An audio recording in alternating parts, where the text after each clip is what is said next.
आज की जो कहानी है वो जातक कथा से ली गई है। बड़ी छोटी सी कहानी है और ये कहानी वाराणसी के पास की है। पूर्व जन्म में वाराणसी के पास एक त्रिवदित्य नाम के ब्राह्मण रहा करते थे, आचार्य थे। तो उन्होंने एक बार सोचा,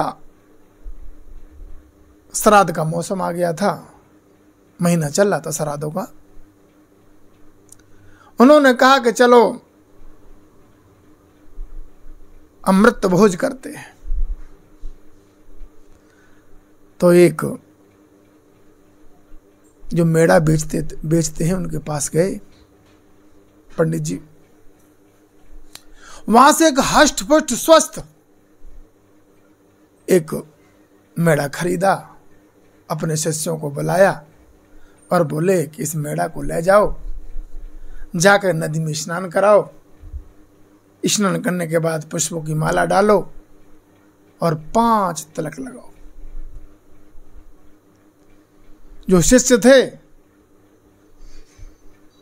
उस मेड़ा को लेकर चल दिए। मेड़ा को लेकर चल दिए, जाकर नदी के पास गए। नदी में जाकर के उसको स्नान कराया। स्नान करने के बाद माला डाली। पुष्पों की माला डालने के बाद उसे तिलक छापे किए। तिलक छापे करने के बाद मेढक खड़ा हो गया। तो आज मेढा जो था वो सोचने लगा,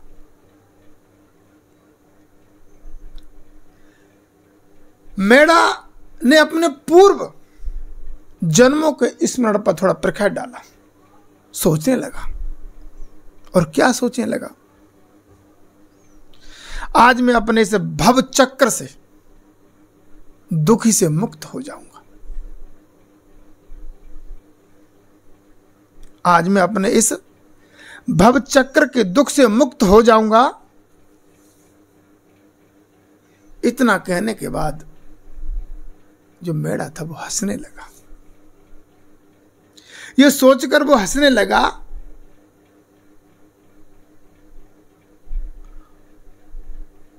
कि जो मैं बार बार जन्म लेता हूं, मर जाता हूं, आज मैं मुक्त हो जाऊंगा।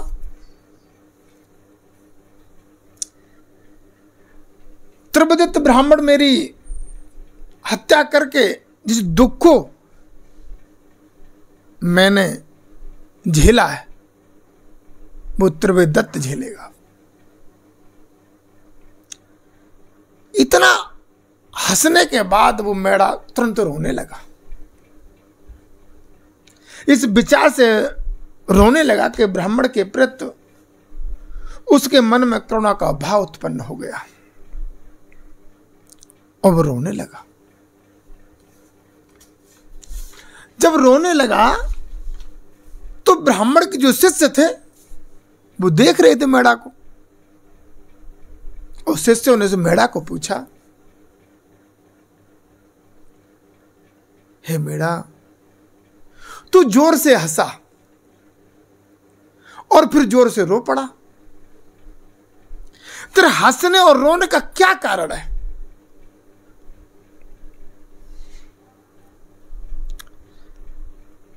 मेढा ने कोई उत्तर नहीं दिया, कोई जवाब नहीं दिया। केवल इतना कहा कि तुम ये बात अपने आचार्य से पूछना।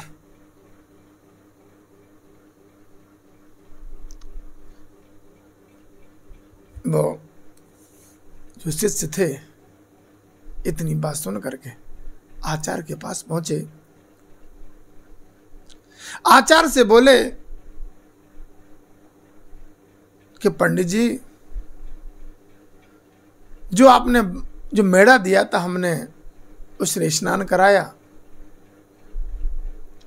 तिलक छापे किए, पुष्पों की माला डाल दी पहले वो हंसने लगा, फिर वो रोने लगा।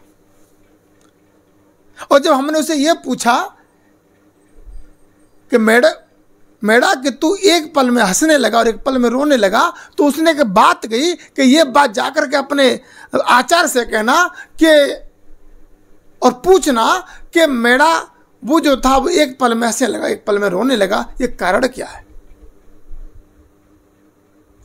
जब आचार्य ने ये बात सुनी तो वो भी बहुत चक्कर रह गया और वहां से चला और जाकर के मेढ़ा के पास आ गया। मेढ़ा से कहा कि मेरे शिष्यों ने मुझे एक बात बताई कि तू एक पल में हंसने लगा, एक पल में रोने लगा।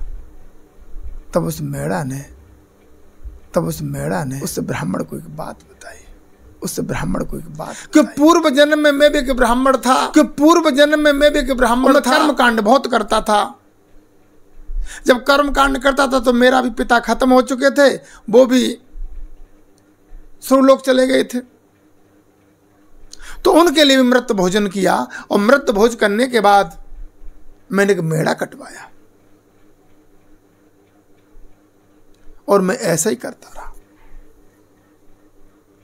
जब मैंने मृत भोज करा के मेढ़ा कटवाया तो मेरा दूसरा जन्म हुआ, तो मैं भी मेढ़ा बना और आज तक मैं कटता हुआ आ रहा हूं।